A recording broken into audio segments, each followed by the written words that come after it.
The first time we taught this class, which was maybe 8 years ago, it actually was in this room. It was the only other time we've taught it in this room. And the first day or two, I noticed there was this guy sitting back there right about where Sherry is, with this kind of smart aleck grin on, who would raise his hands, and it seemed like he knew a lot of the little facts about Apollo. And you know, you may notice that as a professional historian, I know a lot of facts about it, but it's not really what I do for a living. I have bookshelves to keep my facts when I need them. But I rely on a lot of people who know a lot of things. And after the second day or so of class, this guy came up to me and said, you know, I heard about this class. I have no affiliation with MIT. I'm not an alum. I just want to sit in. Which is, you know, we get that request from time to time. And it's sort of like, I'm usually pretty reluctant because, you know, it didn't seem like someone who was going to sit quietly in the back and, you know, let us sort of teach. And I was like, okay, well, you know, you can do that. You're welcome to sit in. All I ask is that you contribute in some way, right? And I leave it very vague like that. However, you know, just don't be here to just kind of take from MIT, give something back. Well, over the course of that semester, not only did Larry participate in one of the project groups where he really contributed a lot, we said, we'd love to get one of the Apollo crew members up here. And Larry raised his hand and said, oh, well, how about if Charlie Duke comes? I can get him here April 7th. And we said, oh, well, that would be cool. You know, and the next thing you know, here's Charlie Duke, which no one at MIT, even though he was an MIT grad, even had Charlie's contact information. He had never been invited back to MIT in the 40 years since he had graduated. But he was buddies with Larry. Larry invited him up. He stayed at Larry's house, and he came in.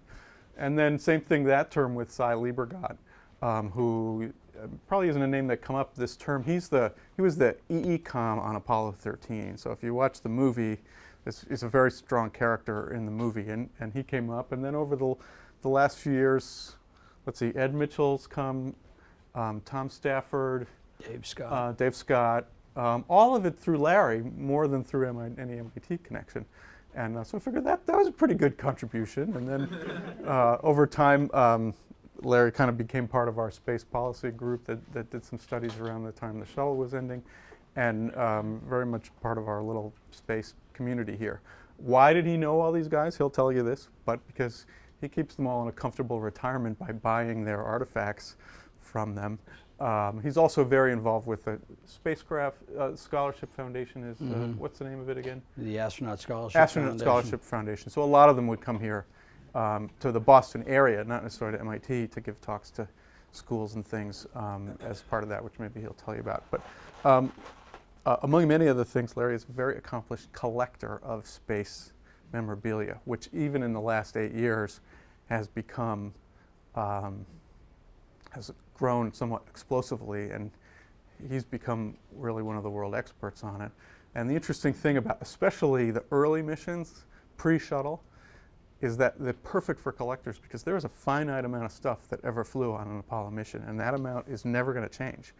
And so that's the sort of stuff that people who collect things really like, because it's a very well-defined thing, and it's very clear what the provenance can be, as opposed to other stuff where there's continually making more. It's sort of like, you know, whenever an artist dies, the value of their work goes up because you know there's never going to be another one, and whatever it is what it is.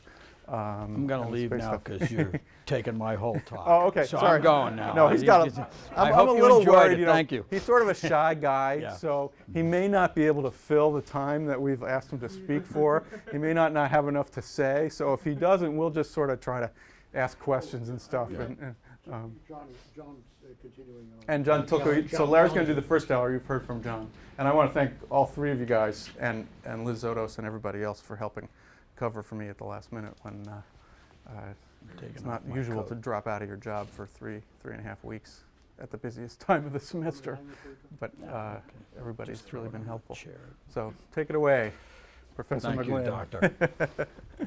Yeah, I was the angry old man who sat right back there. This is kind of like the Circle of Life. I suppose I should hold something up and sing Circle of Life or something. Anybody remember that movie? Anybody born when that movie? Okay, it's just, anyway, The thing is I sat back there and I knew every fact and I knew every figure and I knew every crew that flew. And Dr. Mendel would ask somebody a question and I'd be in the background raising my hand and Doctor would be going, anybody have a question? Anybody have a question? Like this. So I just kind of growled back there, but at some point in time, it dawned on me that this class wasn't just about facts and figures. It was about doing your research, assembling your research, and putting it together in some cogent form in writing to present it. It taught me to think, and that's one thing that I appreciated about this class. So, you guys in this class are lucky. You have listened to people who have actually participated in what I consider the grandest adventure that mankind has ever performed. Sure, there's, in the United States, there's the Revolutionary War, the Civil War, World War II, and in between that, there's Lewis and Clark and the conquest of the North Pole, but going to the moon was a really major adventure. And you guys have heard people who actually participated in it. You've heard eminent historians lecture about it. You have been lucky for that reason. This will not be one of those lectures, okay? This is adult show and tell day. So sit back, enjoy yourself. I will tell you, the first day I walked into this class, after 30 years of not being in a university classroom, I came in 2005 with a spiral notebook and a pencil. I was seen disabused of that notion and round up grabbing a laptop and getting Wi-Fi connected. I also know from sitting in the back of the class that most of you are either on eBay, Amazon, Wikipedia, or Zappos. If I walk up and down the aisle and you're on one of those, I will press the enter key. Okay, so if you buy that pair of Christian Louboutin shoes, knock yourself out. My wife would appreciate it. With that, let's get started. Collecting Apollo space artifacts, or as my wife calls it, junk. I tried to explain to her one time that artifacts, by looking it up in the dictionary, was something from an ancient civilization. She said, this isn't ancient, this stuff is junk, and keep it out of the living room. So we have an agreement, it stays in my study, which can be scary at some points. Also, space collecting can have many different genres. The beauty of this hobby is you can do anything from collecting autographs for, $25, $50, whatever, to buying cuff checklists for $360,000. You can buy pop culture, you can buy unflown artifacts, you can buy toys, you can buy art. As a matter of fact, this piece is done by, that I've desecrated with the title, this piece is done by Robert McCall. Does anybody know who Robert McCall is? He's a painter for NASA. Very good. For those who has been to the National Air and Space Museum. Okay, when you walk in the front entrance from the mall, you will walk into the Hall of Honor. You will walk past Friendship 7, the Apollo 11, the X-15, and over in the far left-hand corner you will see a very large mural of a man looking like this with the universe behind him. That is Robert McCall. This painting, which is part of my collection, was actually a study painting for the first man on the moon. It was a 6 by 9 foot mural that he did in 1969 and hangs in the Richard Scobie Library at the University of San Antonio. And so I was lucky to be able to get some of his paintings. He also painted all the matte paintings for the movie 2001 and Tora Tora, as well as being on the NASA art program. So you can collect many different things. Why collect Apollo? Well, to tell you the truth, it's about the moon.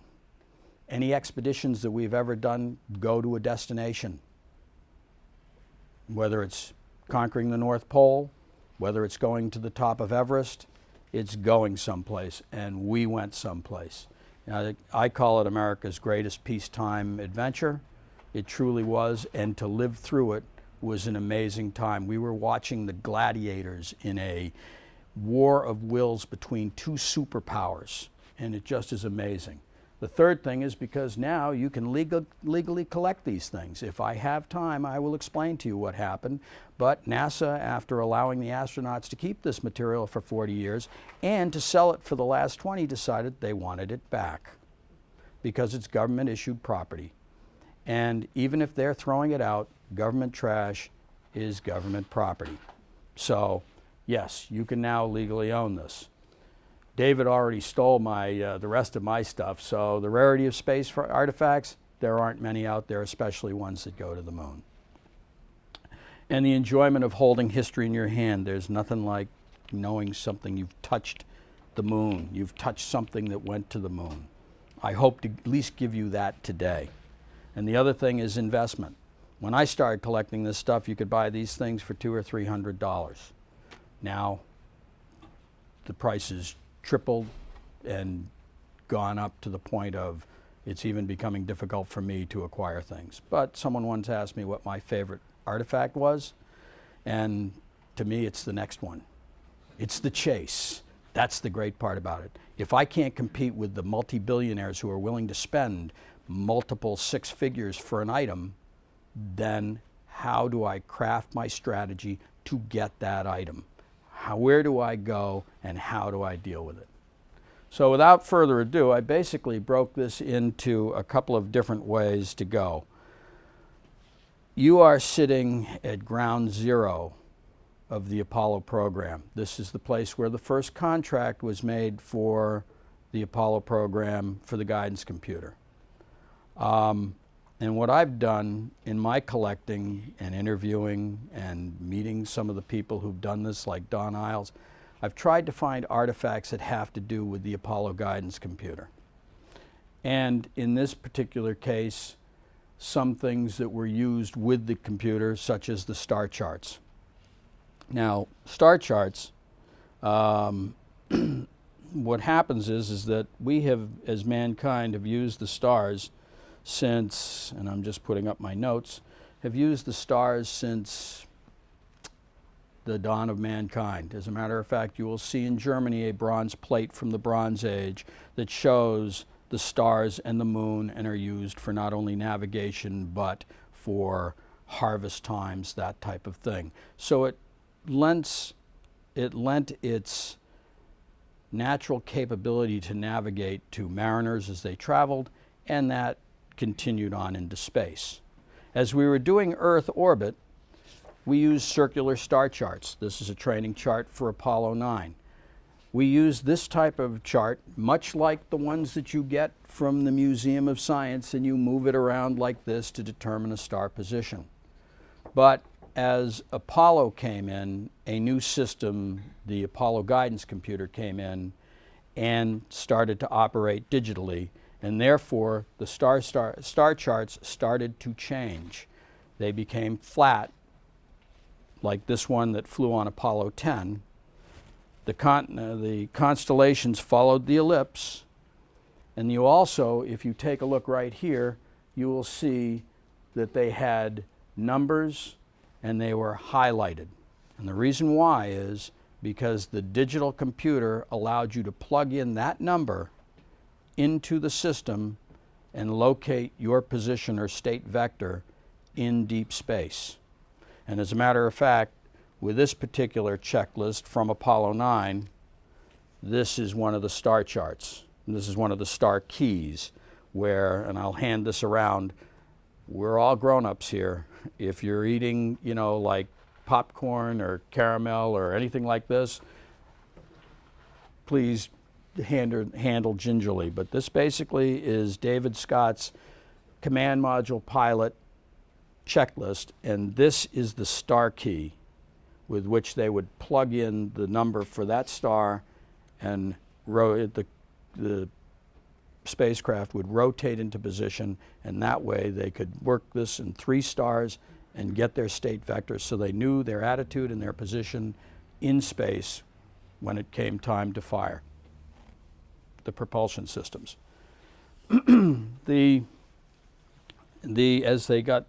As they learned from their mistakes, such as you'll see orange juice and stains and things like that on this, they changed their star charts to more of a plastic. It's called chronoplate, printable plastic that was put out by the Air Force Map Division. And it's the same thing as what we saw there, but what's great about it is if you hold it up, well, if I were able to, when you put a light behind it, you can actually see the stars. It looks really kind of cool, and it worked well as a sunshade. But this is the same type of star chart, and these were used on the Apollo guidance system. Now, what I want you to do is, as you're looking through this, and I'm going to hand this around. This one's not. That's a training one. I do have one from Apollo 17, but this one is a training one. What I want you to do is I want you to look for these stars, and I want you to look for 3 stars on there. One is called Navi, which is number 3. One is called Dansis, which is number 20, and one is called Rieger, which is number 17. There's a story behind that. Gus Grissom, who was the head of the Apollo 1 crew, was working on cataloging the stars that they would use as they flew in space and putting together the star charts. As a joke, he spelled the names of various parts of Virgil I. Grissom, Ed White II, and Roger Chaffee backwards. Navi is Ivan spelled backwards. It's number 3. It's up in the upper left-hand, actually it's up in the upper right-hand corner of the chart. If you go a little more to the left, you'll see Dansis, which spells out second in reverse for Ed White II, and Rieger, which is directly below and below the ellipse and the center line of the map, is for Roger Chaffee. And once they were killed, they've kept those on the star charts, and they've been there ever since. So star charts, you know, they're something that we collectors really like. Another one, because these are command module star charts, this is a lunar module star chart. As a matter of fact, this is this one right here. And this is a no-no, because this went to the surface on Apollo 11. I'll let you look, but no touch. Okay, this one Buzz Aldrin took in his GNN dictionary, Guidance and Navigation Dictionary, and took it to the surface. It's a little smaller than that one because it had to fit in the lunar module. But also, this wasn't really the star chart that they used when they got to the surface. They actually used this circular star chart, which this one was used on Apollo 17. The difference is we didn't need to know a state vector on 3 axes as we did in deep space. We already knew the position of the spacecraft because it had landed on the ground. So we had something called the Optical Alignment Telescope, which looks like a periscope if you've seen the inside of the LEM. And if you've been to the MIT Museum, you've probably seen one of these. Basically, it looks like a periscope. They would look through that. They would use this chart, which these little circles here indicate the field of view that they would see. Can everybody see this, by the way? That they would be able to see inside the eyepiece. And then they could calculate where the planets and stars had processed across the sky during the 3 days that they were on the lunar surface. Because remember, they powered down everything, including the computer. So when they brought it back up, they needed to realign their IMU so they could be ready to take off and rendezvous with the command module. So as collectors, we truly love star charts because they're something we understand. They're something the human beings can understand. We've used them in some way, shape, or form. If you take a look at the rest of that book, when this gentleman quits bogarting it and starts passing it around, when you take a look at the rest of this, you will see that it's gobbledygook. It is shorthand for guys who trained for 2 years for a specific mission. So as a result, you will take a look at this stuff and you will say, I don't understand it. So we can understand the stars and we can understand the star charts, and that's why they're popular. And quite frankly, the stars are all part of the computer program that was put together at MIT by a guy, in some cases by Alan Klump, Don Iles, Dick Batten, some of the people that you've met already. Which leads us to one of my other personal favorite pieces, which I will pass around. And one thing that we like about space collecting is you can get photo documentation. That piece right there is this piece on Apollo 12. This is a procedures alignment plate, alignment procedures plaque. It actually sat on the, Larry, you almost done?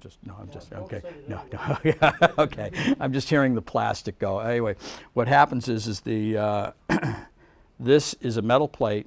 It sat on the lower equipment bay and on the guidance computer. And this was shorthand for the astronaut to use when he was doing, in this particular case, the P-52 IMU alignment, which we just discussed, where you're aligning the platform for the stars. This also worked on the passive thermal roll, where the spacecraft orbited like this, so it kept the heat and cold even on the spacecraft. And this is a great piece, and it was used for low light, because if you hold it up to the light, you will actually see through it, because they would put it on there and they'd be able to use it in low light conditions. Please be careful. And I love that piece. It's just, I got that from Dick Gordon directly, who used it on the mission. And that's probably Dick right there getting ready to work on the Apollo guidance computer. Now, there are critical pieces in any collection. And there are also stories in any collection. I don't know if any of you collect anything. I will tell you there are collectors and there are hoarders. I am not a hoarder. They have not found any dead cats in any of my display cabinets. So I'm in good shape there. But there's a difference between a collector and a hoarder. A collector collects to fulfill a gap in his collection. A hoarder just accumulates. And I haven't been on any TV shows yet. But this one I was really lucky to get. And this is used with the system. And if you read Professor Mendel's book, and I'm not going to hand this one out. If people want to look, they can come up afterwards. If you read Professor Mendel's book, all of it, he talks about the fact that pilots have a distrust of the black box. And that's what this watch is here for. That little piece of tape is at the 24-second mark. This watch was used to time the lunar orbit centralization burn. In other words, going from an apogee of about 80 miles down to 10 miles, down to circularization, down to 10 miles, so they could get ready, so they could then fire their descent engine and land on the moon. They needed a 24-second burn. Any longer than 24 seconds, then the perigee of the orbit would intersect with the lunar surface, which is really a cool way of saying they were going to crash. The Apollo guidance computer would time this, but Dave wanted a stopwatch to time it just to back it up. And while he was timing it with this watch, Jim Irwin was standing right there next to the system, ready to push the stop button if the engine continued on after 24 seconds. The computer worked. It always worked. But this was just a backup, but this is one of only 2 non-Omega watches to land on the lunar surface. And that in lies a little story, because we collectors like stories. And we like to find the connections. And connections like, why Bulova? Why not Omega? Because Omega is the official watch of NASA and the official watch of landing on the moon. And why Dave Scott? Well, Dave gave me this letter over here from Bulova. And it's a pretty innocuous letter that basically says, here's this watch. We have a watch that goes to 1/5 of a second, but you wanted a stopwatch that goes to 1/10 of a second, so we're going to give you one. We don't understand why, but thank you. And then it's copied to this gentleman right here, General James McCormick. And I thought, now who is that and why would he be on this? Turns out McCormick's a rather interesting guy. And there's an MIT connection and a Bulova connection. And what happened is General James McCormick was in command of logistics and transportation in World War II in Europe. He would later go on to be a major general with the 12th Army Group on the continent, which was one of the largest army divisions in World War II. It was commanded by Omar Bradley. In 1950, McCormick left and went to the Air Force to become in charge. He actually became in charge of their atomic and nuclear procedures. In 1958, he left the Air Force and became a vice president of military and government affairs at MIT. He worked at Lincoln Labs and he worked at Draper Labs. He is also credited with coming up with the proposal that changed the NACA to NASA, which is pretty heady stuff. And he was here from 1958 to 1965. Omar Bradley was in charge of the 12th Army Group. This gentleman was under his command. Omar Bradley then became the chairman of the board of Bulova Watch Company. How does Dave Scott come into it? Dave Scott just happened to be here getting his master's in aeronautical engineering between 1959 and 1962, and later would become a member of the 3rd Astronaut Group in October of 1963. And so there's how you find the connection as to Mr. McCormick asking Dave Scott, a fellow Air Force officer, to carry 2 Bulova watches to the moon. And that's kind of the cool thing about this watch. Not only is it something that landed on the lunar surface, but it also has a connection with MIT and with how Dave came by the watch. Which leads us to the next thing, which is a timeline book. I know you had to read Dave's book, especially the chapters on lunar landing. And I was able to pick this from Gene Cernan, this checklist up from Gene Cernan. This checklist basically covers everything that goes on a mission from the time the lunar module undocks, lands, takes off, and redocks. And I know that Dave has a few things like these graphs and charts inside the book that you've seen. This book was used. As a matter of fact, this last piece right here is called a direct ascent trajectory chart. And basically, the objective was to leave the surface and go directly to the command module right up there. And this was the use showing the change in velocity per foot per second from the Apollo guidance computer and the lunar module. Now, the other thing that I like about this is twofold. One is Gene was flying the last mission to the moon. He kept saying to everybody, this is not the end, this is just the beginning. So someone wrote in this book, in the beginning of it, this is the beginning, not the end.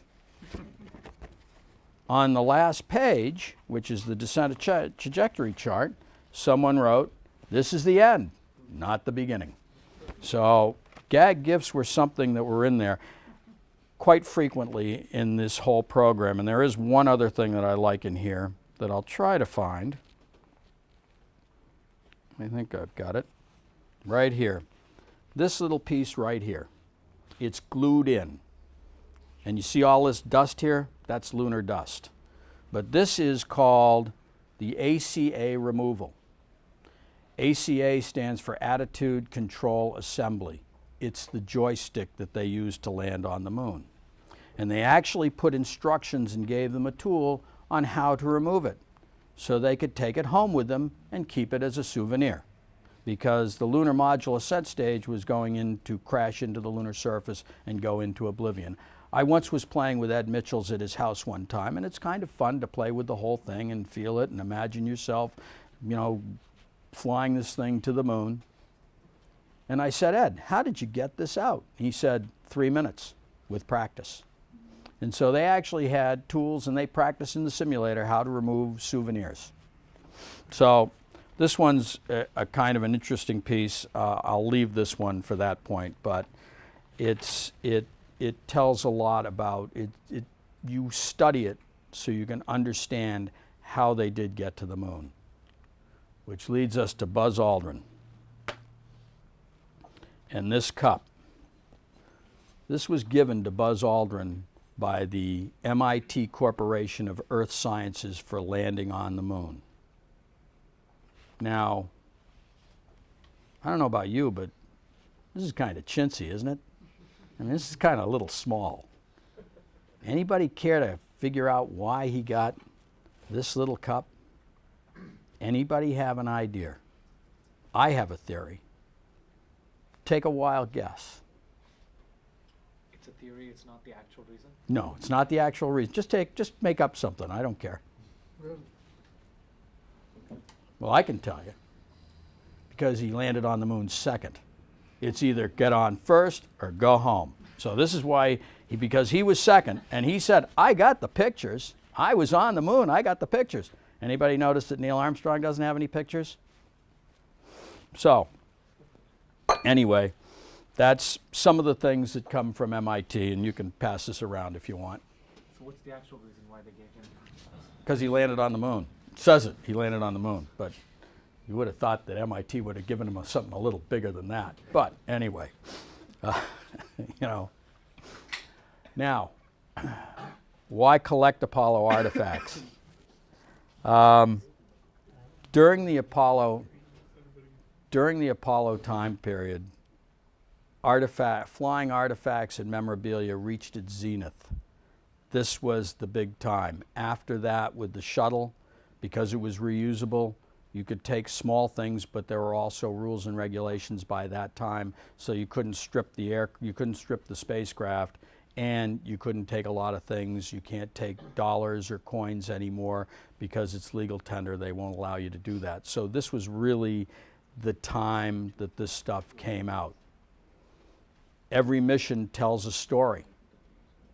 And I'm a series collector. I don't know about any of you who are collectors here, but you may collect coins and you'll collect a series of coins, baseball cards, anything that you're doing. If there's a finite series, then maybe you'll collect it, and that's something you can do here. With that, let's kind of go through all the missions, and I picked out some things that I hope will tell a story. This is a PPK bag. This little piece is made from beta cloth, which after Apollo 1, they took all the flammable material out of the spacecraft and converted it into beta cloth, which is a Teflon-coated cotton product made by Owens Corning. And if you feel it, it's kind of shiny and smooth. This little thing is what they stored all their little pieces, their American flags, their coins, medallions, jewelry, charms. This is what they put in it. This has got the volume of about an 8-inch 2x4. Now, on the first missions, which is this one, this is Walt Cunningham and myself at an auction house in front of a really neat Italian space movie poster. I think Gina Lollobrigida was in it, I think, at that time. But anyway, what happens is that I was able to get hold of that, and that basically is what they carried all their personal items in that they would give to friends or their wife or anything like that. So it's kind of an interesting piece for that reason. Now, not everything has to fly. These gloves I managed to get through a dealer, but these gloves are Bill Anders gloves that he used. These are over gloves that fit over his intervehicular gloves that he used prior to his flight on Apollo 8. They have his name inside, and basically if you take a look right here, those black, you can actually see this piece right here, this ripstop nylon Velcro piece right there, that these were used to protect his spacesuit gloves from tears, stretches, or anything else. And so these were actually used just prior to lifting off from Apollo 8, which was considered one of the greatest missions ever to fly in Apollo. And if anybody has any questions while we're going on, please ask away. This one is one of my favorites. This is the Apollo 9 flight plan. Anyone who's a pilot knows you have checklists, flight plans, mission objectives. That's what this is. What's beautiful about this is Apollo 9 was one of the most full-up test missions that they flew in Apollo. They had so much they had to accomplish. This was the first all-up test of a complete Apollo Saturn V system manned. It had the command module, a service module, as well as the LEM. And they undocked the LEM, they fired over 100 miles away, then they performed a fire in the hole just like they would be ascending from the lunar surface, and re-rendezvoused with the command module. Rusty Schweickart used the Pliss backpack the first time to prove that it worked. This was also the first time that man flew in a spacecraft that was not capable of returning to Earth. And actually, when a reporter did ask Jim McDivitt if it could return to Earth, he did actually say, yes, it could, but not safely. So, what I like about this is Jim McDivitt was a test pilot, and he took copious notes in this book, and there are 3 locations, actually 4, that he later put paper clips on and had notes. One that I like is, very little sleep. Every hour and a half we passed over an airfield and picked up much traffic. Sounded like Southeast Asia activity. This is like one of the first times I've ever seen anyone write about the Vietnam era in something to do with space flight. And this is being done while they're in orbit. He has a couple of other things where he talks about one of the first things on these series of notes of housekeeping. He writes, spacecraft has inadequate Velcro. Well, if you understand that they blamed Velcro for the part of the fire in Apollo 1, it's kind of interesting that these guys are still begging for more Velcro. The final one, let me ask you, does anybody know what happened on Apollo 9 that almost jeopardized the entire mission? Can anyone tell me what happened? It occurred to Rusty Schweickart. Anybody watch Spider from the Earth to the Moon? That section? Somebody threw him in a suit. Yep. He got sick.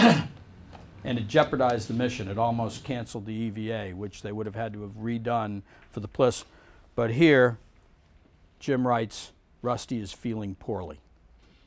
So this is like a gem of information. There is one other thing that I like. This was the 3rd mission that used a television camera, and these guys, not to be outdone, made sure they wanted to say hi to Mom on camera.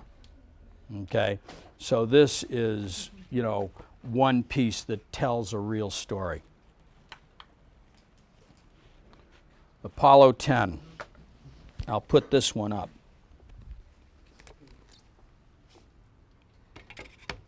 And one thing, like I said, one thing I love about the space program, it was one of the most well-documented programs ever. There's film, videotape, cameras, recordings, transcripts, etc.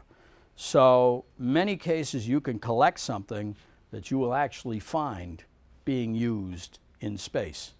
Now, the reason why this came about was because after the Apollo 1 fire, NASA realized that they needed to go back and redo their safety program for all 500,000 people who were working in this program. This was a manned space program. Therefore, they needed to have more accountability. They went to Charles Schulz, who was writing the popular Peanuts comic strip, because they had Snoopy as the Red Baron, fighting the Red Baron. And so they asked him if he would license them to reproduce Snoopy. He not only did that, he also did several of the drawings himself and turned around, and they showed up on manned space flight awareness posters, banners. They even made a silver Snoopy pin that they give to the most outstanding ground support person for a mission, and it's given to them by the astronauts. Now, it wasn't long before the Apollo 10 crew decided to give their call signs to their 2 spacecraft, because there were 2 spacecraft. They needed to have call signs at that point. They named the command module Charlie Brown. They named the LEM Snoopy. And what they did was, because Tom Stafford really pressed to have a color TV camera ready for Apollo 10, they painted Snoopy on a piece of red cardboard, and they painted Charlie Brown on a green cardboard. And then they showed them on the films to test the color on the color TV. And so this is one of the first paintings ever to fly to the moon. And it's signed by the crew on the back. So it's kind of a neat story. It's appeared at the Schultz Museum. It's appeared at the Cosmosphere. The Schultz Museum did an exhibition on Snoopy Soars in Space, and this was part of it. So I was pleased to loan it out. Flags. This one flew on Apollo 11, and I'll hand this one around. This one was actually on display at MIT when we did some of the displays. But this one flew on Apollo 11. They carried memorabilia, they carried mementos, they carried flags. As a matter of fact, it turns out they carried about 9,600 flags on Apollo missions from 7 to 17. But what they did is each crewman got a packet of 251 flags. 25 of them were U.S. flags, 50 of them were state flags, and the rest were United Nations recognized countries. And they were all compressed into a little pink bag. Here, I'll let you pass that around. There's a long tradition of that kind of thing, and that Oh, yes. explorers have always carried with them mementos like that and signed them. And when I used to go to sea and dive in Alvin and stuff, every Alvin dive at the bottom, the pilot would pull out a little packet of stuff that people had mailed them and sign it and date it that it had been to the bottom of the ocean and bring it back, and then it will go back in the mail to people. And I don't know, Yep. did they ever fly the Explorers Club flag to the moon? Yes, they did. 'Cause They did. We did that too. Actually, they did that and gave it to, it was a gentleman who was a big Alaskan mountain climber and explorer, and it just sold recently at Bonhams. So I'm a member of the Explorers Club in New York City, which was founded by Robert Peary in 1903, and you can go there and check out, I mean, it's not just one flag, but you can check out the flag and they'll give it to you and it'll all be documented and everything. And so it's not just an Apollo thing, it's a pretty traditional thing to do. It is, and as a matter of fact, you have flags that have been carried to the North Pole, the South Pole, to the Mount Everest. I'm a technical diver. I've carried flags in my dry suit to the Andrea Doria. I've carried them to the atomic bomb wrecks at Bikini Atoll and several other wrecks that are famous just so I can have one. I give one to someone every once in a while. I know they probably throw it out afterwards, but who cares? I got there and I had something to come along to prove it. But the U.S. flag is a very popular flag, and we have since found out it is not. They carried about 100 American flags per mission until they wised up on Apollo 17 and flew 2,000 of them. But in a Freedom of Information Act, I mean, this stuff gets serious sometimes.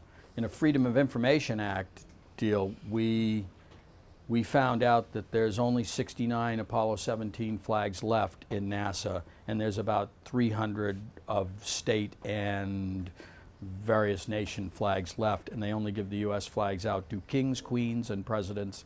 That's it, okay? So there aren't many left.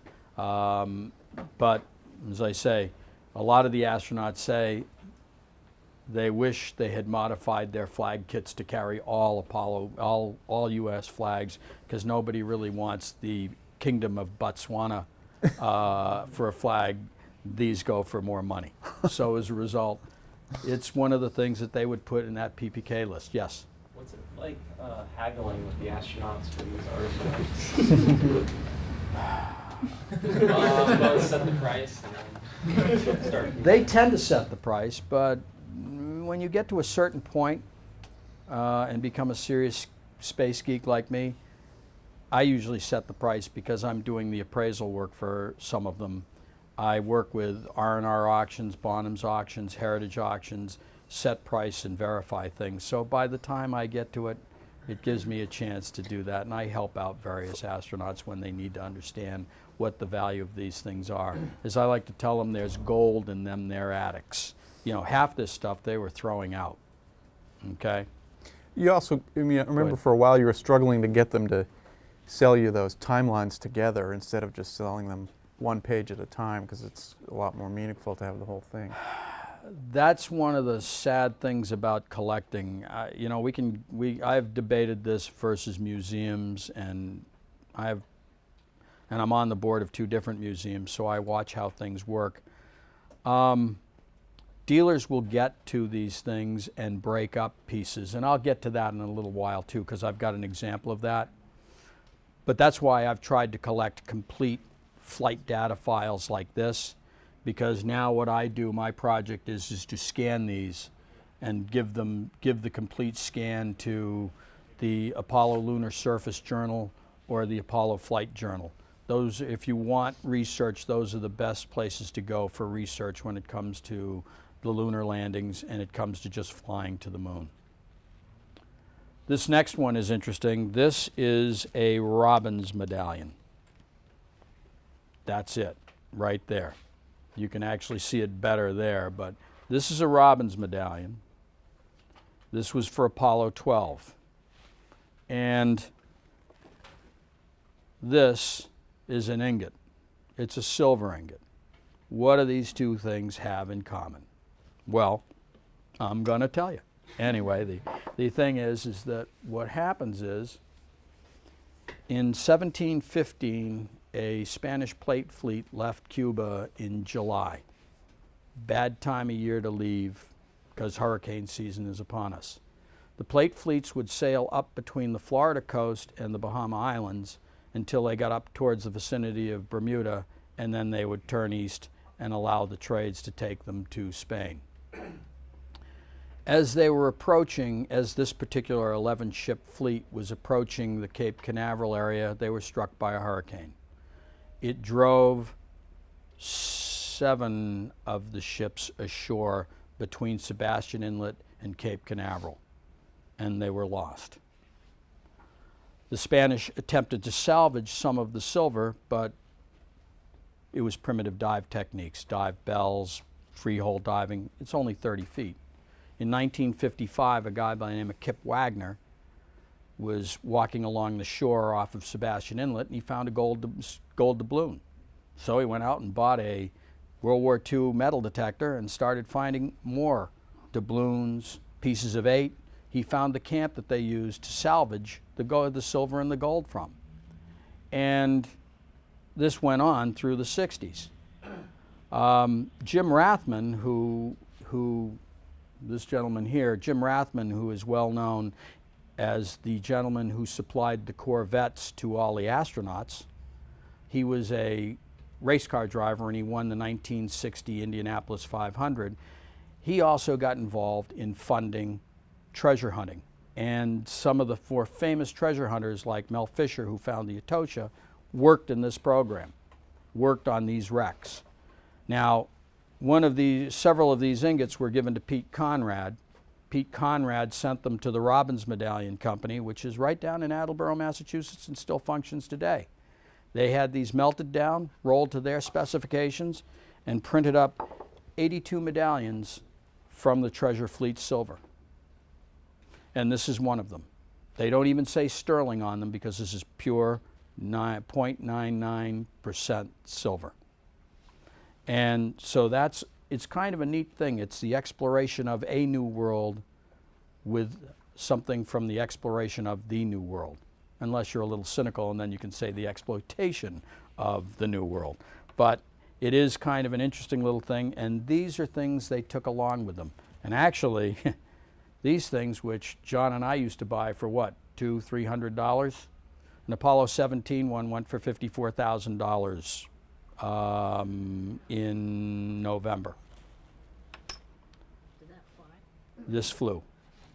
Virtually all of them did. And the number ranges per mission from 80 to 400. Ironically enough, Apollo 11 is very expensive, but they also flew 400 medals, the most Robbins medallions flown in any mission. But because it's Apollo 11, it has a cachet. Apollo 13, an interesting story.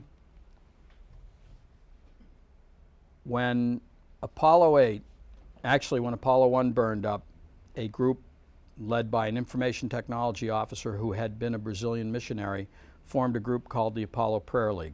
They felt that God must be involved to get 1 million parts running at the same time. So as a result, their mission was to put a Bible on the moon. They also ran interference for against Madeline and Murray O'Hare, who sued NASA because the Apollo 8 crew read Genesis while in orbit on Christmas Eve. And so the objective was to actually get a Bible. Now, they couldn't put a full Bible on the moon, or many copies of it, so they went to the best information technology that they could get, which was microfilm. They got these from the National Cash Register, who was giving these away free at their pavilion at the 1964 World's Fair. They cut them down to fit, and there are 1,254 pages of the entire King James Version of the Bible located on this little square, okay? That's it. Now, nowadays, that would be located on a small chip about that big, but even if we could see it. But this was technology at the time. They tried with Apollo 12. They couldn't make it to the lunar surface. They tried with Apollo 13 with 500 of them. They couldn't make it to the lunar surface. They did make it to the lunar surface with 100 of them with Edgar Mitchell. And so it's just kind of a little interesting tidbit, and this was given to a person who was one of the members of the Apollo Prayer League, which was kind of like a Ponzi scheme or a pyramid scheme. You went out, you found somebody and said, okay, you're a member of the Apollo Prayer League, find 5 people. And then they find 5 people, and then they find 5 people. And they had up to 40 or 50,000 people who were members of this league at that time. So this is kind of an interesting piece. It's also one thing we learn when you kind of let your research out before you really know what the hell you're talking about. That picture we always thought was Mike Collins giving George Bush one of these. It turns out George Bush was an ambassador for the Apollo Prayer League, and he was giving this to Michael Collins at the start of Michael's work and tenure at the National Air and Space Museum. And this is what one of these pages looks like at 100 power. So be gentle.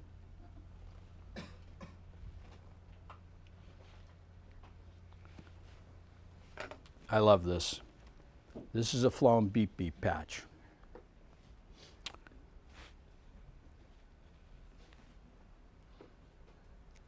Al Shepard, who turns out to be a real complex character in the history of the space program, there has been no good biography done of this guy yet. He was Teflon coated. He would make Ronald Reagan look like a piker. Nothing could touch this guy. He drilled for oil. He was in bank investments. He was promiscuous. He was everything. He had 15 minutes worth of flight when he developed Meniere's disease, and he was grounded. He eventually had it fixed and immediately jumped over everybody and was put on the Apollo 13 crew by Deke Slayton. The management, for the first time, overruled Deke Slayton, said this guy hasn't got enough training, so they moved him to Apollo 14 so he could get more training.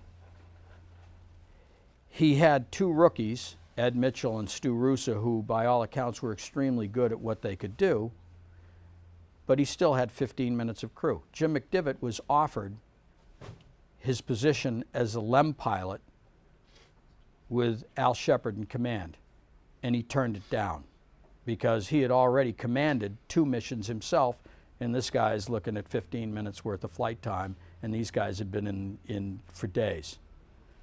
As it was, the backup crew, Gene Cernan, Ron Evans, and Joe Engel, had much more experience. Gene already had 2 missions, 1 to the moon. Ron Evans actually was a fighter pilot and wound up getting his notification that he was a NASA candidate while he was on the USS Ticonderoga flying combat missions over North Vietnam. And Joe Engel already had his astronaut wings from flying the X-15. So now they're backing up 3 rookies. So what Gene Cernan did was he basically told Al Shepard that if you guys screw up, we're going in your place.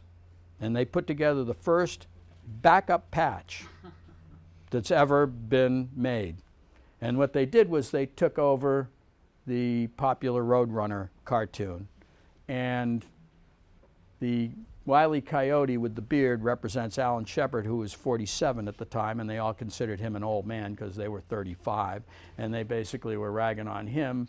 And the Roadrunner was the first team, these guys, the backup crew.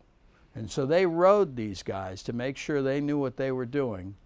And then what they did was Jack Lousma, who was one member of the support crew, took hundreds of these and put them in every nook and cranny in the spacecraft. They would open a locker, one of these would float out. They would open a checklist, one of these would float out. They would open something and it would float out. They'd open up food packs. They went down into the LEM. You can even see it. They go down into the LEM. Ed Mitchell's got the camera. He shows his one stuck to the bulkhead and he makes a comment about it. There is Stu Rusa with one of them. As a matter of fact, they stuck them on the back of the plisses on Al Shepard and Ed Mitchell. So Gene Cernan's got the one from Al Shepard, which he carried around on 2 EVAs during Apollo 14. So it's really kind of a funny thing. And the thing is 35 years later, I get them together and just take a look at Gene Cernan's face. Isn't that the biggest shit-eating grin you have ever seen? I mean, that's just a classic. And I will tell you, before that, I have a picture. They were comparing the bypass surgeries they had just had. They were opening their shirts and going, look at mine, look at yours, hey. You know, it was kind of an interesting thing. So that's gag gifts were important. There are tons of gag gifts in these missions. They gave Charlie Duke, who gave T.J. Mattingly measles during Apollo 13. When he flew, they gave him a get sick card. So hopefully the backup crew could fly if he got sick. They gave Buzz Aldrin, during his time on the surface, he thought he saw a purple rock. And then he flipped up his gold visor and realized it was just a regular rock. So someone gave him a painted purple rock with something that was like a cross between Joyce Kilmer and Tweety Bird. I never thought I'd ever see a purple rock. I did see one. So they had lots of jokes. And actually my favorite that I'm trying to get is Al Bean was never really good with cameras. Broke the camera on the lunar surface. Camera hit him on the head while he was just landing. So someone smashed up a Brownie Instamatic camera and stapled it to a board and gave it to him as the Broken Brownie Award for his lack of talent with a camera. Now, yes, he burned it out. Yeah, and the other thing was he forgot to stow away the data acquisition camera, and when they hit hard, it snapped off the support and conked him right in the head and knocked him cold. So when you see after-action pictures where he's coming out, you see a bandage on his head right about here where he got conked out. Again, this is not flown, but there is a flown one. But I found this. Sometimes you find things that are just kind of odd. This is a sun compass.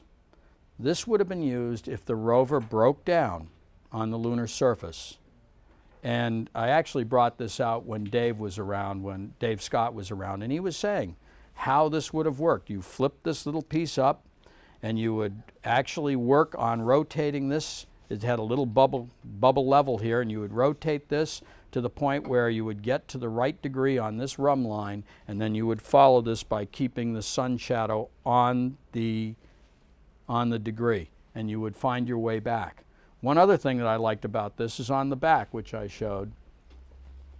Someone came up with the brilliant idea. It wasn't computerized. It wasn't anything else. you can figure out the range of how far you are from the lunar module. Someone must have taken a lunar module, and they sit there, and if you put the top of the lunar module here and you find out where it lays between here, it'll tell you the distance up to a kilometer. And I just thought that was kind of cool to have on the back of this thing. So this is kind of a little interesting thing. This is a little fragile. I'll leave this alone, but that's the reason why I liked it too. Is this is what is known as a walk-back map. This was carried on every mission with the rover. And this has all compass degrees as well as the landing site. This is for Apollo 17. The landing site and also a panorama of what the view of each mountain looked like. So they could use that and the compass to get them back to the LEM if the rover failed. And then every once in a while you find something that wasn't taken to the moon, didn't land on the moon, it wasn't out on the lunar surface, it was in the lunar surface. This is what is known as a core tube socket. This went between the handle that connected to this little piece right up here, and this screwed into the core tube that you would pound into the lunar surface. So this wasn't only on the lunar surface, it got driven into the lunar surface. I got this from Charlie Duke several years ago, and I had an artist paint, actually John Young, pounding his way into the soil. And it was stiff. Once you got past the first 3 or 4 inches, it got very stiff. So this is a unique piece because this actually was in the lunar surface.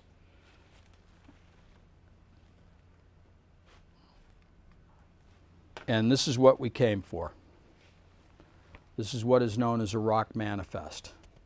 They needed to weigh the rocks in the rock boxes because they needed to know how heavy each rock box was, and they needed to know where to put it so they could establish the proper center of gravity in the ascent stage. And therefore, what happens is that this is coated with lunar dust too, and just don't bend it too badly, but when you touch that, you've touched the moon's surface. And one thing that I've learned is I'm not going to the moon anytime soon, so the objective was to try to bring the moon here. Last thing, yeah, well, yeah, you know, I mean, one of you could go, and if you do, here's my card. Just let me know, okay? We can make a deal, okay? Done it with the Russians. They have learned capitalism to the finest kind.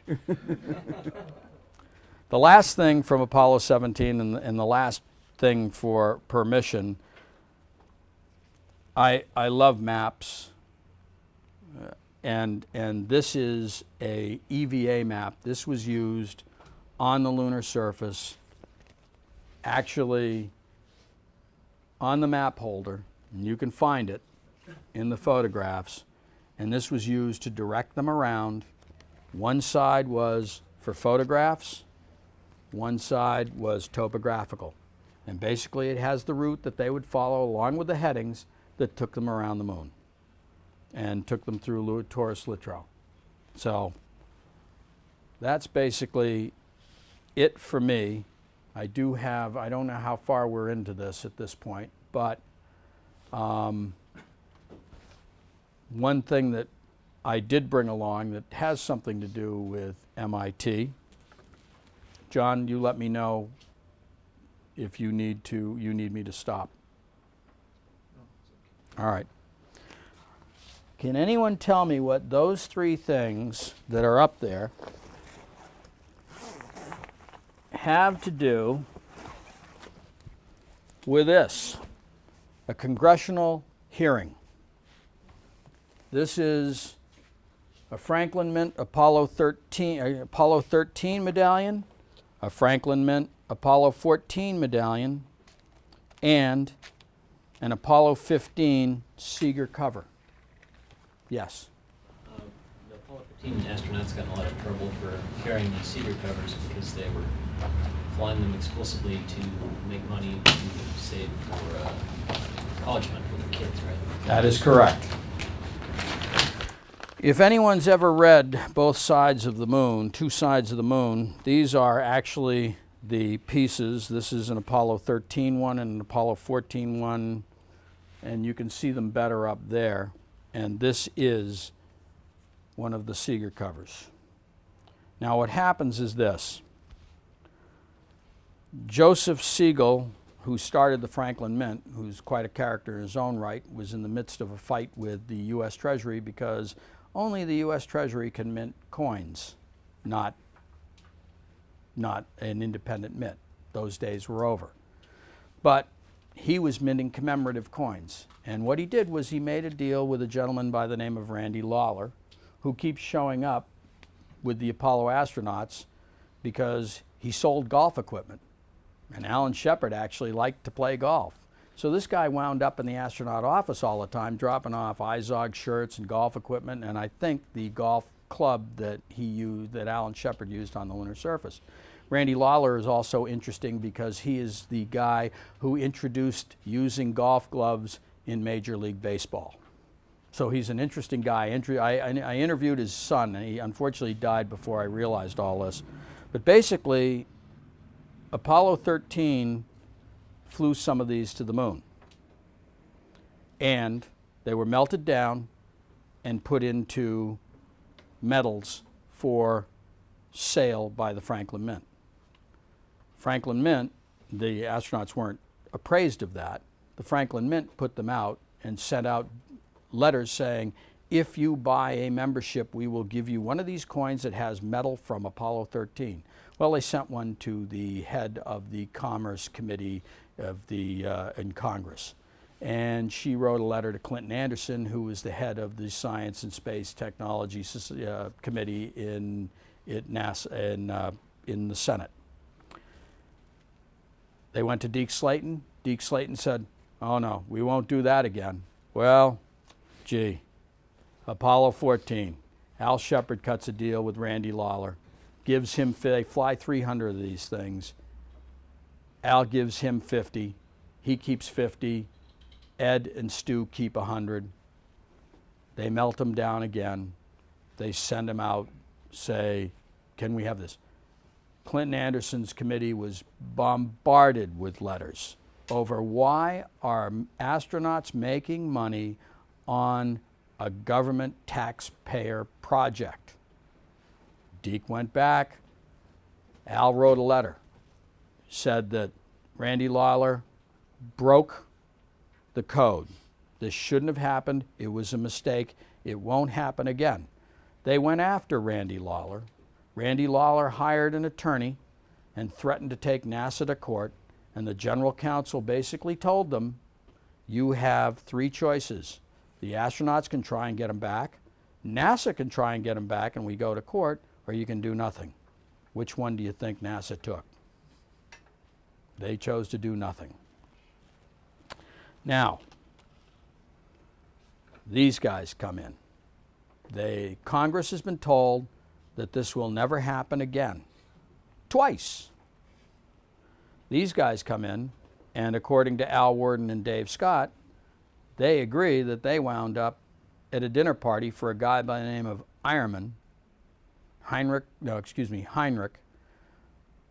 who, according to both of them, had a very good-looking wife.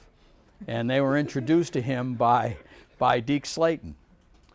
And that's where this whole thing came from. And they claim that Deke said it was okay. So they took 400 of these. And 100 of them weren't accounted for properly. And when these went on sale, which they went to Germany, and a gentleman by the name of Seeger started selling them for $1,500 a piece, all hell broke loose. And that's where you have this congressional testimony on the commercialization of commercialization of items carried by astronauts. And actually it's interesting reading because they absolutely castigate Chris Kraft, George Low, and Deke Slayton. They tear these guys apart. The Apollo 15 guys come in. Dave Scott finally admits that, yes, it was his idea, and they treat them like heroes. But there's one thing that's really funny in this. All of a sudden, the senators realize, well, what about all the stuff we've been getting? You know, because they've been getting all sorts of tchotchkes from the Apollo program, from administrators and everything else. And they're sitting there, what the hell do we do?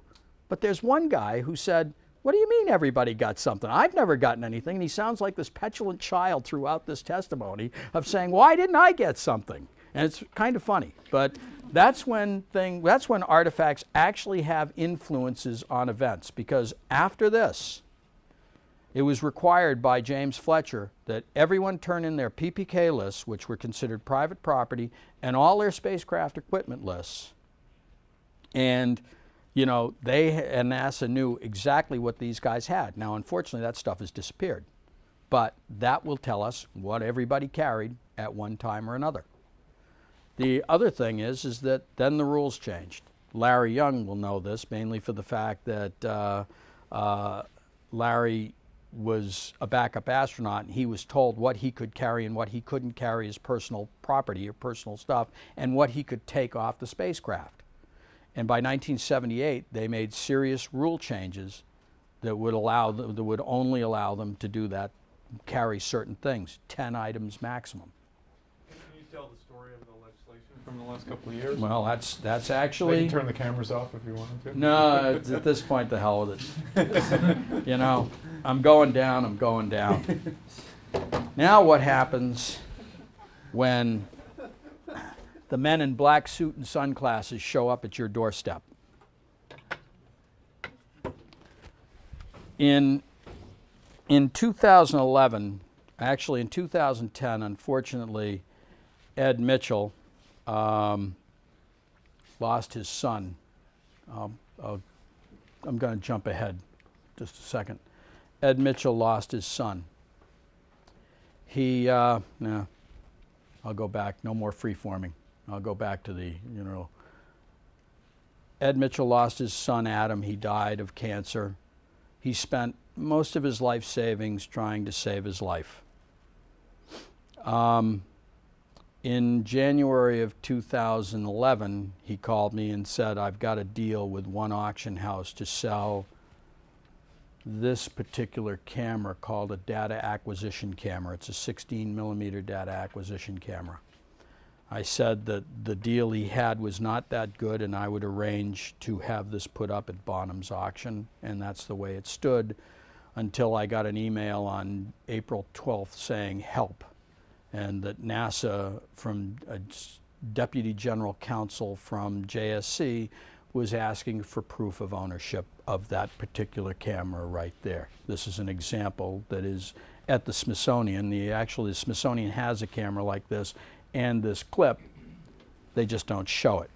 But NASA wanted this camera back. Why?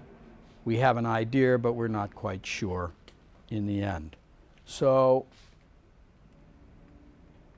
Ed hired his son-in-law, and I hired a gentleman by the name of Armand Vardian, who was a collectibles attorney who actually fought the government on a 1933 gold double eagle coin that you may have seen hit the headlines a little while ago when when the government took them back, but he fought them to a draw on one of the coins. So I hired him, and some collectors supported Ed in trying to fight NASA, because this stuff had been owned for 40 years by these guys. They'd been selling it for 20 years. Edgar said, I'll give the camera back. I have more important things to do. I have to think about human sustainability. And I said, Edgar, let me tell you something. Because I'm looking at this piece right here, okay, that little piece, that was the piece that was connected to the camera that they were replevening, which we'll go over that in a few minutes. But what happened was, I'm looking at that going, Edgar, you got to think about the sustainability of one Edgar Mitchell, because if you lose this case, every astronaut is in jeopardy, because all this stuff they've sold is government property. And guess what? Even though NASA gave it to them, it's government property. They are not, the NASA management, even though they wrote about it, and it's in several memos and letters to astronauts, It's government property. You can't sell it. Any World War II veteran who's selling something, any Korean War, Vietnam War veteran, anyone with government-issued property, unless they have clear title to it via GSA auction, it is government property still. As a matter of fact, we talk about replevin. I gave you a definition. It's a legal remedy for someone to recover goods without a trial. Basically, someone shows up in a dark suit and says, we want this stuff back. It happens frequently. It happens frequently with manuscripts. The government never releases ownership of any government property. As a matter of fact, the Navy never releases sovereignty on any ship or plane that's in the ocean. I'm sure the Air Force does too. And I can give you an example. We were diving on the bow of a destroyer.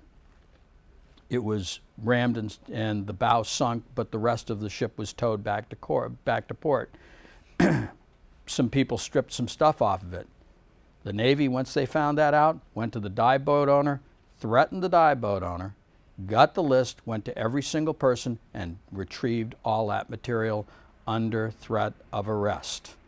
And that's what we were facing.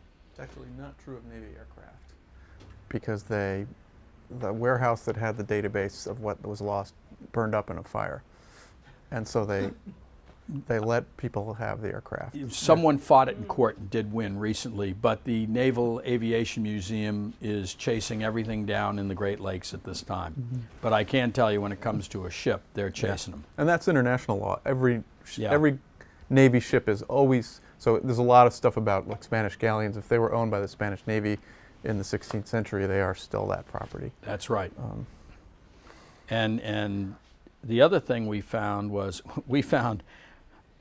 then in September of 2011, I walked to my front door and there was an envelope there, and it was a subpoena from the Department of Justice.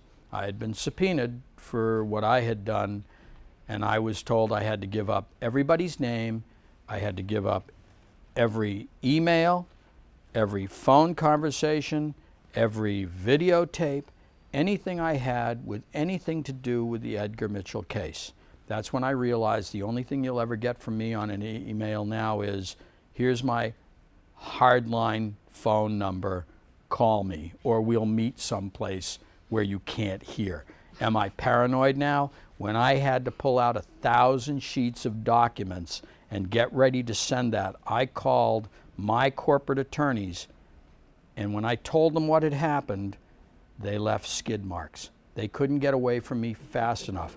As I like to say, my former corporate attorneys, because they turned me over to they gave me the list of 3 Department of Justice former prosecutors that I could talk to, and by the time I spent $750 an hour for about 10 hours worth of time, I found out that I was not a collector.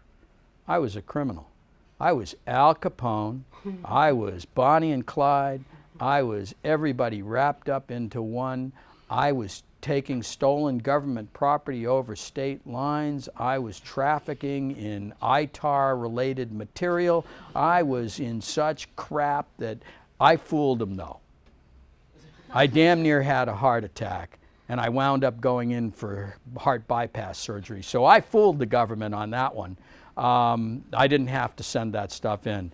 When we figured out that it would cost Ed about $100,000 to defend a case that he couldn't win, at that point we decided to call it a day and turn the camera back to the Air and Space Museum.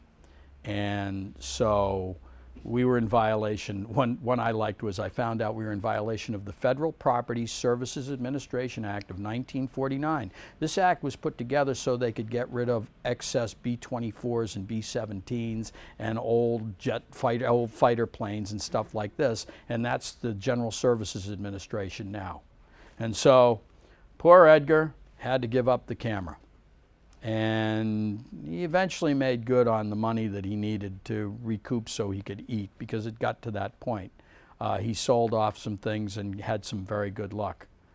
And as I say, that little piece right there, great little piece, this is it in action.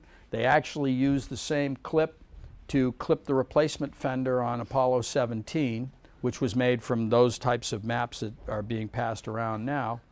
And I thought it was great. But I also thought, I'm going to get somebody coming to my door saying, we want all this back. And that made me nervous. And I was yelling at the astronauts, you have to band together to stop this. You owned this stuff. You were given the right to keep it. Furthermore, it's now tens of millions of dollars. As I said to Edgar, I said, if this happens, people are going to be coming back to you. Ed, if I came back and asked you for my money back, you know, what's going to happen? I said, this is what you're looking at, and you're looking at lots of money. So the astronauts basically told me the only thing they could ever agree to was going to the moon. Everything else they disagreed on. But then in November of 2011, Jim Lovell sold the checklist that he used to calculate the burns in the lunar module. It got him on a free return trajectory back to the Earth. He sold it. It was $320,000. As soon as that sale took place, the letter went out to Heritage Galleries and said, could you please give us the documentation that Captain Lovell actually was given this item? Jim said, of course I was given the item. They said, you don't have any documentation, it's still government property. At that point, the astronauts got together, formed a committee. They actually marched over to Fox News after they had a meeting with Charlie Bolden, who comes off rather poorly in this whole thing. And then they formed an astronaut committee. They rammed it through the Senate in August and September of 2012. As a matter of fact, they rammed this legislation, H.R. 4158, they rammed it through in 3 days. They got it through suspended calendar through Congress, or actually through the House of Representatives via Ralph Hall, and then it went across the aisle and was given to Bill Nelson, who delayed, didn't want to put it through. It turned out that this is where connections come in. Tom Stafford knew the chief of staff of Harry Reid. They flew together because this guy was a colonel in the Nevada Air National Guard. He went to Harry with a copy of the bill that I faxed over to Tom Stafford, because Tom Stafford does not take email. Okay, only fax, only in person.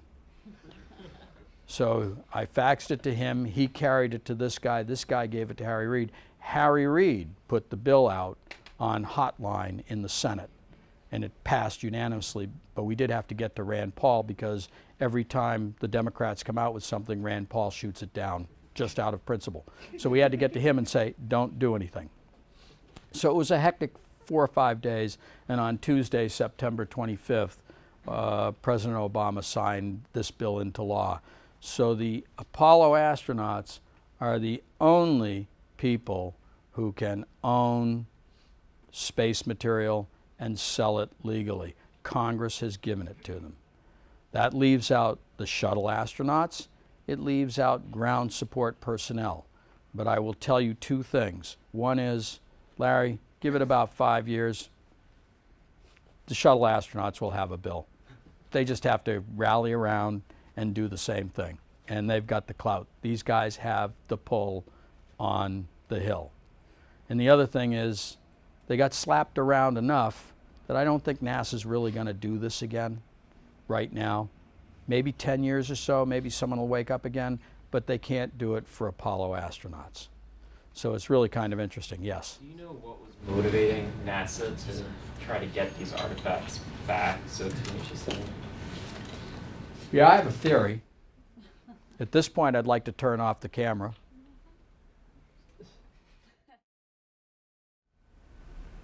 Have you encountered similar problem, like from NASA trying to get things back from like the Gemini and the Mercury programs? Oh yeah, they actually, what triggered them was the cost of the goods. They allowed this to happen for 20 years. As a matter of fact, they have, you know, we got Office of Inspector General reports. I've got 10 years worth of OIG reports on every investigation they ever performed. And one of them they performed was on a 2007 sale of a watch, an Omega watch from Don Isley's widow, that sold for $204,000. That they investigated it. And it turns out that it wasn't the right watch. The right watch went to Ecuador on an exhibition and was stolen. This watch was just a watch he had. So buyer beware when you buy this stuff. Someone paid $204,000 for a watch, and I got the serial numbers of all the Omega watches. It ain't the right watch. But there's a little paragraph on the second page of this that says, from the Inspector General's report, these guys are selling this stuff, but don't bother them because this would be a bad PR move for NASA. And basically they knew this stuff was being sold. So it's a good question as to why this stuff was triggered. Why these things, what made them decide to do this? You know, there's a context too of, you know, you think about so much of the kind of new space ventures which have been funded by people who are, a lot of them computer people who made their money in internet or personal computer stuff, and, you know, were kids who grew up during the 60s and the Apollo era, and this was the great thing for them, and, you know, then they become very wealthy, and where do they put their money? Well, they put it into new space ventures, but you can be sure that before they do that, they start collecting and buying stuff. And if anybody's been, I've been out to Blue Origin, which is Jeff Bezos' company, and that whole company it's an incredible place because it's full of all the stuff from his space collection, from like 15-foot large models that were used filming the original Star Wars movies and beautiful space art. And so there's a whole generation kind of behind the rise in these values. And, you know, paintings are originals, posters are not. And again, as Larry said at the beginning, this stuff, there's never going to be any more of it. That's right. The stuff will be found in attics for a while probably, but there's never anything that's flown to the moon. I mean, there will be when we fly back to the moon, but till then there isn't. David, even if it flies back to the moon, it's not going to be the stuff that we're collecting now. Yeah. It's not going to be flown star charts. It's not going to be maps and things like that. Those things will remain with NASA. This was just a small, what's the word I'm looking for, incongruity that it just happened. They didn't understand the historic aspect of this because these guys were driven, get to the moon, do everything you had to do, get to the moon. Okay, we got to the moon, let's do something else. And this stuff is junk. As a matter of fact, two things occurred in 1967, because someone will inevitably ask me, well, shouldn't all museums have all this stuff?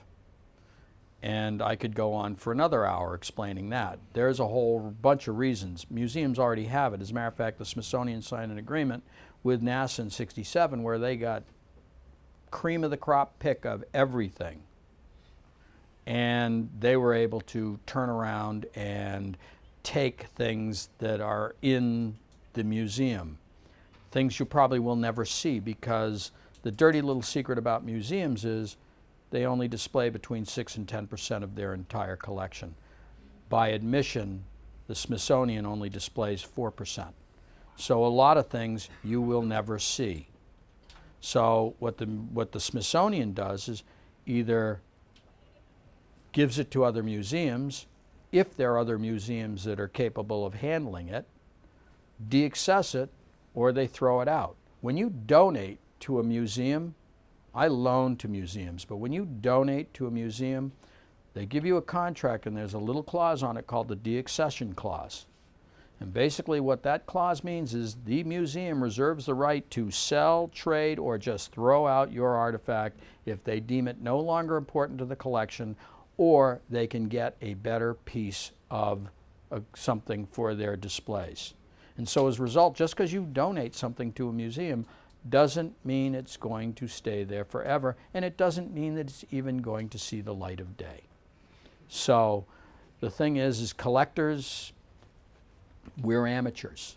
Well, Okay. and that's also, most museums started out as collections like this. Mm-hmm. And even the British Museum in London started out as the King's collection, and he gave it. And it's fun. And if you know how to look at museums, they're almost all founded by a particular collection, often by a private individual who did the diligence. They grow a lot after that, but If you want to see an interesting place, yeah, I mean, even the Air and Space Museum started from Paul Yeah. Garber's collection. if you want to see an interesting place, go down to the Museum of Fine Arts. If you go down from the front, if you work your way all the way back to the Fenway area and then take a right and go into the early American art, if you work your way down, you will find a small staircase that you can go down. And as you go down into that little area, they show you just part of their storage. And you can see it through a glass wall. And it's amazing to look at the material that does not come out into public display on a regular basis. Collectors, like I said, we're amateurs, but amateur is basically the French word of to love. We pick this stuff up because we love it. We try to keep it, try to maintain it, try to preserve it. And so I think there's room for both museums and collectors out there, not only for this, but anything else out there. I also think there are collectors out there now because of the instability of the US dollar, because of our debt situation, because of where gold is going. They're going into prime collectibles and art and things like that in order to preserve their wealth. We've watched this hobby change dramatically in the last 5 years. You used to be able to buy things fairly cheaply, and as I say, Apollo 15, a wrist cuff checklist, little checklist that was here, $360,000. That's what this stuff is selling for. It went from a couple of $1,000s to a couple of $100,000 within a 10-year period. The reason that I think it's valuable to hear Larry's point of view is one of the themes of the class has been all the different ways to think about the Apollo program. You can think about it as the missions. I mean, you go back to that Roger Launius article, but there's other. You can think about it as the history of engineering. You can think about it as a history of exploration. You can think about it as individual biographies. You know, all these different ways we've looked at it, and you know, the physical stuff is one way to kind of encounter it, and it's pretty meaningful to sit here and go, gee, this is what they used on Apollo 9, or to have the lunar dust on those artifacts. It doesn't tell you the same kind of things that, you know, professor historians like me work from. And when I was doing my book, I was pretty happy to work with PDF scans of most of this stuff. But that's a different way to deal with it. And museums and collectors, similar, not exactly the same as Larry said, but you know, here it is. This was there. This went through. Yes. I wonder what your thoughts are on sort of something that strikes me about these Apollo artifacts is something like that might end up being digital in a future mission. What are your thoughts on future sort of digital artifacts and what it means when something is no longer a physical thing? Well, and that's going to be an interesting situation because it's happening all over. It's very difficult now dealing with space artists because they've gone digital. I collect originals. I would rather have an original. I don't want a print or a giclée. I mean, anybody can have those. I go for an original. But they're going digital. The checklists are going digital. Fly an A380. It's all digital. As a matter of fact, I have a friend who's a captain at Singapore Airlines, and what does he do with digital? He makes cheat sheets for all the pilots that are made out of paper so they can override the digital computer system when they need to. And it's kind of interesting. He's shown them to me. And so, yeah, a lot of that's going to disappear. A lot of this is going to disappear, which makes it more interesting. You know, we don't write letters anymore on paper. You know, we communicate by email. Of course, I have my own opinions on that. Just remember one thing, the old adage, a fool says it, an idiot writes it down, and a complete moron videotapes it and puts it on YouTube. Okay? So you know, because, yeah. So yeah, digital is going to be a lot of this stuff is going to disappear. And you see that now, even though it's still on the space station, you can still find a lot of paper copy on the space station. But nowadays, they get it sent up. They're trying to get more bandwidth. They want to improve the space station communication system because they want to get more bandwidth so they can have their daily schedule sent up to them via the computer. But right now, the bandwidth isn't allowing for it at the current time. I was just with Sunny Williams last night. We were just talking about that. She was the commander on ISS 32, and we were just having a discussion about that. She and Akihiro Shito are up here for going to some schools for our foundation.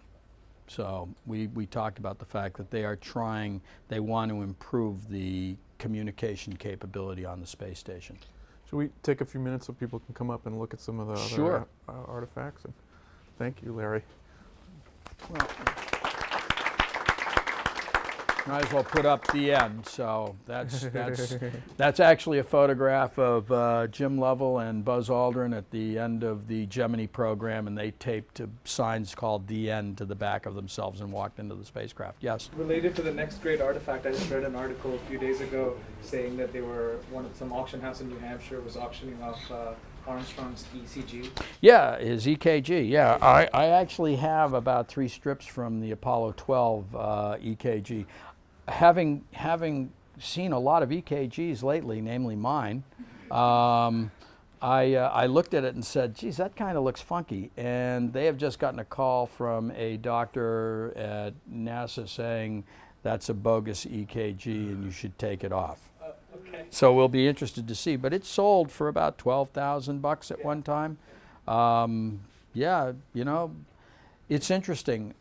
We have seen, I have been interviewed by the Financial Times.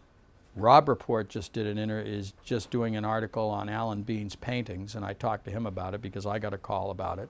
And Alan said, "Who is the Rob Report?" And I said, "He's got this kind of southern accent, talks like this, and he's really kind of short." And he says, "Who's the Rob Report?" I said, "The Rob Report caters to like the 1/10 of the 1%, okay?" I said, "What does it mean?" He says, "What?" He says, "It means you can charge more money for your paintings." He says, "Well, that's really good. Thanks, bye." And that was Alan Bean. And he already charges $250 per square inch for a painting anyway now, and he can't keep them in the house because people are buying them right and left. But now there's rumors of a TV show on space collecting being put out there. So it's just kind of exploded. It's gotten kind of interesting. And I don't know whether it's because we can't go to space right now, which I think that Elon Musk will succeed at some point. He's launched twice, has been successful. He's had a major failure on one where an engine blew up, and he still got into orbit. So that's pretty impressive to me, even though he's getting paid by government money, because Harvard Business School just last year did a space, the final business frontier, and it was really kind of interesting to sit in. John and I were sitting in on it, and every single one of these entities said, what we need is a billionaire. We need a billionaire to just throw money at us. There's probably no return, because unless we go to the lunar surface, there's really nothing but communication satellites or the transmission of electrons around space to really make things interesting. And for the first time in my life, I felt sorry for a billionaire. You know, there really isn't anything except for the space station right now, unless the best business model that I saw out of that whole seminar was Mike Griffin's, and he was talking about sending no return missions to the moon commercially to support a base on the moon. And that was basically it. So, and We haven't launched a commercial satellite in the U.S. for in 2.5 years, John, was it? 3 years, I think. It was about 2.5 years at that time. So they are all being gobbled up by ESA, China, and Russia, because they've already done the development process and costs, and they'll just sweat out Elon Musk until he runs out of money. So that's basically what's happening there. So, you know, it's a nice thought. We have to look at the fact that we don't have a lot of dough in this country right now, so we have to put it where we think our best values are. And as I lecture other people, when you look at the exploration of the Northwest Passage, it took 500 years from the time that Frobisher and Baffin found the first outer edges of it before it was conquered in 1903 by Amundsen. Think about space, think about the solar system, and think that it's going to be a matter of fits and starts. I'm firmly confident that we will go back. We will wind up going back. As a matter of fact, I'm an advocate of space flight because I firmly believe we have to find another planet to crap up like we've done this one. We are the locusts. So we're just going to have to move on and find someplace else to live, and if it requires space flight, so be it. On that happy note. Let's drink up, Shriners. Thank you.